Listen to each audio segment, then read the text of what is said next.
All right, so what's going on, everybody? Welcome back to the channel, man. It's your boy, and as you can see, we got ourselves a brand new uniform for the girl Crescent. Crescent, as a teenager, god damn it, the Taekwondo prodigy has returned, and that means there's a changing of the guards that is in store for us in terms of the combat female category. Yeah, it is as many of us expected it to be, and we've been speculating about this tier 4 for what feels like multiple years now, at least two. The first combat tier 4 female, anyways, is Crescent. And the question that many people have on their minds is this uniform worth purchasing? Because it is paywall. You can't get this uniform unless you go to the shop and you buy something. In my case, there was an April Fool's pack that gave you event tokens that you could get right here in the recommended section. You're not going to see it from me, but it showed up for 13 bucks. I bought it 3 times, and because of that, I was actually able to purchase pretty much everything of import from the token shop. And you can see it's the first day, and I was able to get the tier 4 material and the 2 books that you could get from here. And I personally think if you are going to get this uniform for Crescent, it's the best way to go about it, because you get about 500 Soul of the Faltine, 500 Carbonadium, 2 books, 3,300 crystals, and you're able to pick up the uniform for Crescent. Not saying that you should spend money on the game, especially with the way how they're operating right now, giving us these lame duck updates, but it is what it is. If you actually want to use Crescent and enjoy what little time it feels like we have left in Marvel Future Fight, then go ahead and drop a couple dollars if you so choose. In my opinion, I don't know. It's up to you. I do like some of the changes, however, that they did for Crescent. Like, for example, they swapped her over to damage accumulation based on damage dealt as opposed to damage received. This is a big change for the character. Previously, her damage was up and down because you needed her to get hit, and that was one of the reasons why when she became ABX meta, she wasn't really eclipsing the other characters that came before her, because there was just like the RNG. Because the Frost Beast doesn't hit you that hard, you have to really time it to make sure that every little bit of damage that you can take from the Frost Beast and the mobs is enough to ramp up your damage. So this way is actually significantly better. I've seen a couple videos where she's actually doing a little bit more than Hope. I would say like 2 to 3 million from some of the high-end whales. So far for me, obviously I have her at tier 3 because 2 days in, I'm not getting the one shot for the potential. It is what it is. I am going to tier 4 her though, simply because she is the only combat female tier 4 available. So I think it makes sense to get her, and she does seem like, just like back in the day, she's gonna be able to do some stuff in AC for me. So being able to use her for World Boss, ABX, possibly ABL, and then also get some AC value out of her, I think that's actually pretty good. However, they didn't go as far as I would have liked them to go. For example, the tier 3, a couple things I wish they had done for her. One, sped up the animation for the tier 3, because it feels like you're just sitting in there for a lot of wasted time. Let me show you guys, like, look at this shit. Not only does it start off slow, but look at it, look at that, look at that. And then there's that big gap. Like, sure, it doesn't feel like that big, but there's a couple seconds in the middle where you're doing no damage, like right about, well, not middle, close to the end, right there. Like that's just dead time, right?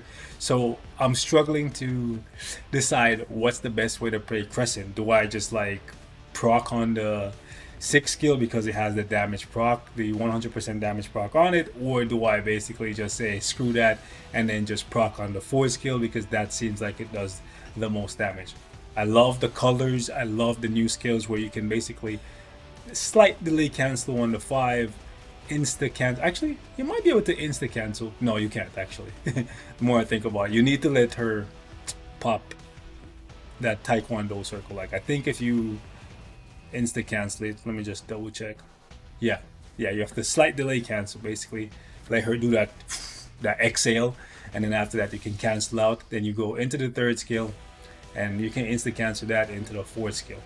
However, another problem with Crescent is you can cancel out of the 5th skill and still get the damage, but a lot of times you might be too far away to actually cancel. Let me see if I can show you like this one.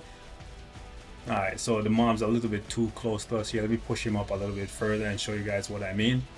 Okay, that's perfect.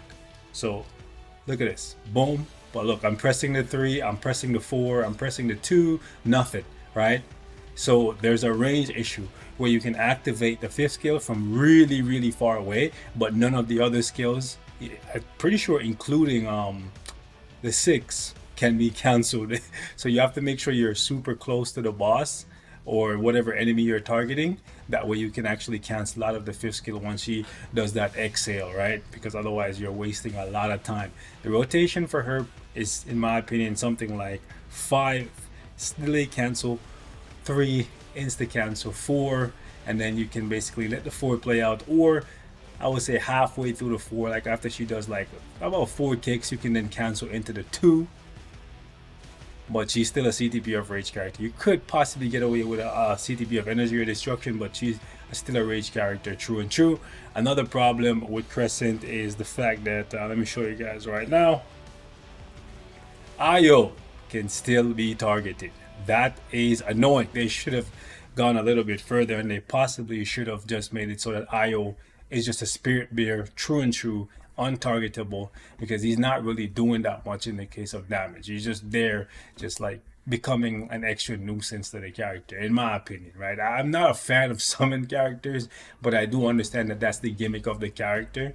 And I gotta say, personally, even though some of you guys might not like her as a teenager, I prefer her with this look. And if she ever gets another uniform, I hope they keep her as a teenager. I don't want to go back to like fucking baby Crescent, bro. Anyways, with that being said, let me show you guys how she rocks out a little bit here. Now, one cool thing about Crescent is the fact that if you're somebody who's a completionist and you want to get all of the bosses to stage 99, she was the character that we've been waiting on to get through 95 Ultron. Now, granted, if you're a min-maxer and you want to get the most tier 4 materials every single day, you don't want to do Ultron. You want to be doing Jean, Kang, Black Swan, Corvus Proxima, Cull, that kind of thing, right? But if you want to go back and get this last booty box and get up to 99, it's up to you. Crescent is the character that you're going to be using for that. I don't think she can do 95 at level 70, but I did want to point that out. Without further ado, let's see how we do against Mama Jean. I was trying to unlock Crescent's potential, so you're probably wondering, why is he doing stage 14 with such an OP team? Chill out. Anyways, let me see how we do with Crescent. All right, let me see how we do against Jean. 14 feels kind of low, but let me just see. Keep in mind she's 70 still. I was gonna wait until I got her to 80, but it is what it is. I wish you could insta cancel her tier 3, still get the damage from it. She would be so much better. Like either that or they sped up the animation, one of the two. They did say they did something to it, but I'm just not seeing what exactly they did. So for me now, I'm just canceling out of it to get the attack buff that it provides. See, like, I guess right here, IO is kind of useful maybe against Jean. Gives the fire tornado something else to attack. And I kind of understand why IO needs to, and I say need reluctantly, is because IO is technically her guardian, right? Because she is a child, she's a small child, right? So he's there to literally take hits for her. Like, in theory, I understand it. It's just like, it's kind of annoying that sometimes he can aggro the boss and come back to you and bring the boss with him. You know what I'm saying? Like, but since the 4th skill is not an iframe, it doesn't even matter. Like, if the 4th skill was an iframe and he brought the liability of being targetable to you, then you could get pulled out of your iframe. But I think the way how they designed her this time around, IO is not as big of an inconvenience as he was before. He, it, they, them, whatever. All right, let me see how we do against Gorr. Should be interesting because this guy is very annoying. Okay.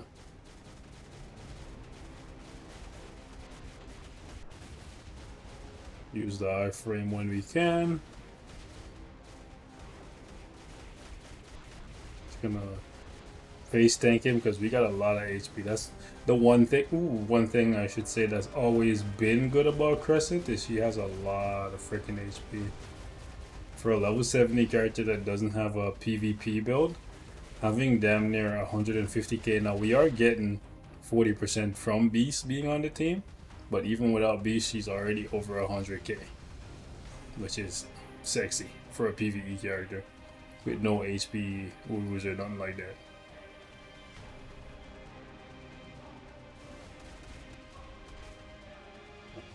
She's healing for 25k a pop. That's crazy, and I'm pretty sure that's only a 15% heal. Like, that's crazy.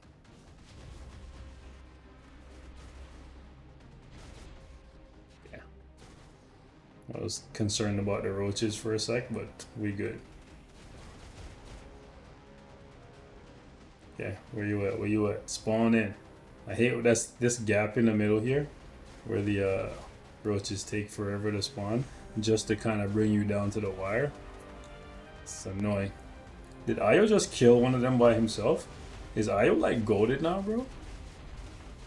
Like, is he actually doing big boy damage? Because I remember back in the day, he was like just a massive liability. Okay. That fifth skill completely missed, bro.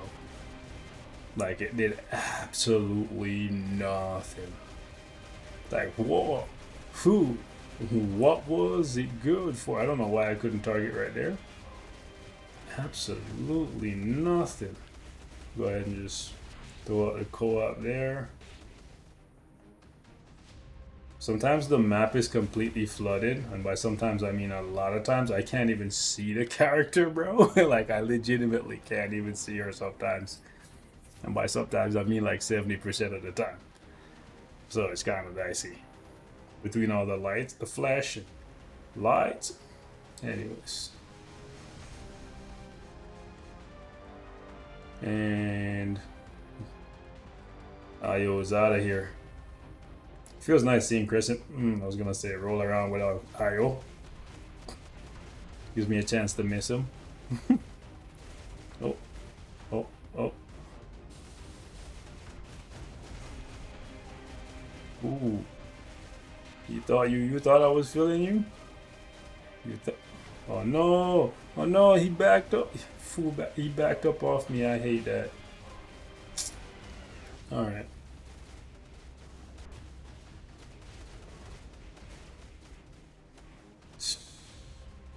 Yeah, where is he? Okay, he's all over there.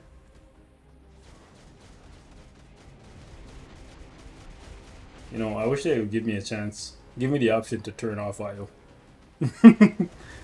So I could keep the boss and the mobs the way how I want them. Because I feel as though Gorr is like targeting IO and then jumping away from him, and then also by proxy jumping away from me before I get a chance to light up some of my skills. But she's not too bad. I actually like her a lot more now this way. But I know she's not for everyone, and it is kind of shitty that she is like a super paywall, but it is what it is. And the part that's even worse is the other character that's the free character. It's kind of shit. And yes, I did get his uniform, and I'm also getting screwed on his potential. Anyways, ladies and gents, leave me your thoughts on Crescent in the comment section. As you can see, somehow in the top 100, I got a mighty CTPF energy on her. However, I have her artifact. I've had it for years now. Got it from a random roll way back. I decided I'm going to try to push it to 20 because she's the only female combat tier 4. So might as well max out the build. By the way, I do have 20 Odins on her because, like I said, she's a guaranteed tier 4. I figured if she's meta and I'm gonna tier 4 her, might as well give her a max build, considering I tier 4 Gambit and gave him a max build, and I still haven't given you guys a video on it. But it be what it be, man. Let me know what your thoughts are in the comments. I heard Electra is up next, And if that's the case, I don't know. I may or may not skip her because I'm thinking about doing either Gwenpool or again Quicksilver, and I've been skipping over Quicksilver for a minute now. But we'll see if they make Electra good enough. It is what it is. I'm out of here, guys. Leave your thoughts in the comments.